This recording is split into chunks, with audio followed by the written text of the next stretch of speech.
আসসালামু আলাইকুম। চলে আসলাম আজকে আবার একটি দারুণ আইডিয়া নিয়ে। তো এটার জন্য প্রথমেই হচ্ছে আমি একটা জিন্সের প্যান্টকে এরকম টুকরো, টুকরো করে কেটে নিলাম। তারপর হচ্ছে এরকম কিছু চুড়ি নিয়ে নিয়েছি, আর এই চুড়িগুলো আপনারা বিভিন্ন ক্রাফটের দোকানে পেয়ে যাবেন। তো প্রথমে হচ্ছে এখানে আমি বড় চুড়িটা নিয়ে নিচ্ছি, আর এটার উপরে B7000 গামটা অ্যাপ্লাই করে এখানে আমি একটা জিন্সের টুকরোকে অ্যাটাচ করে দিচ্ছি। আর কাজটা কিন্তু অবশ্যই আস্তে আস্তে করতে হবে, বেশি তাড়াহুড়া করা যাবে না। তো প্রথম চুড়িটা আমার রেডি করা শেষ। এরপর হচ্ছে পরের চুড়িটা। আর এই চুড়িটাও প্রথমে আমি গাম লাগিয়ে নিলাম। এরপর হচ্ছে জিন্সের টুকরোটাকে এভাবে পেঁচিয়ে পেঁচিয়ে দিব। আর এক্ষেত্রে কিন্তু আমি জিন্সের টুকরোর দুই সাইড থেকে সুতো বের করে নিয়েছি ডিজাইনের জন্য। তো আপনারাও চাইলে আপনাদের মতো করে ডিজাইন করতে পারেন। আর অফ ক্যামেরায় আমি এরকম আরও একটি চুড়ি বানিয়ে নিয়েছি। আর তারপর আমার এই সেটটা রেডি। এখন হচ্ছে এগুলোতে ডিজাইন করার পালা। তো এখানে হচ্ছে আমি একটা সুতো নিয়েছি, আর সুতোটাকে এরকম গামের সাহায্যে অ্যাটাচ করে দিয়েছি পেঁচিয়ে পেঁচিয়ে। তো এভাবেই আমার দুটো চুড়ি ডিজাইন করা শেষ। এরপর হচ্ছে মাঝখানের চুড়িটা ডিজাইন করার পালা।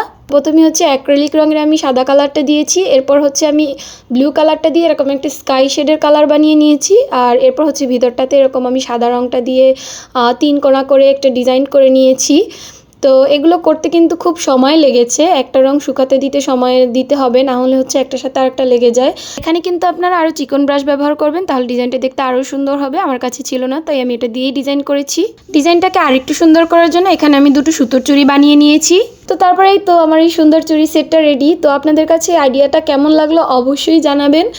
আর এটা বানানোর জন্য আপনার বেশি কিছু খরচ করতে হবে না। আপনার বাবা, ভাই, জামাই যার কাছ থেকে পারেন একটা জিন্সের প্যান্ট চেয়ে নেবেন আর ডিজাইন করবেন। আর আমার হাতে চুড়িগুলো কেমন লাগছে অবশ্যই জানাবেন। আজকে এই পর্যন্তই। আল্লাহ হাফেজ।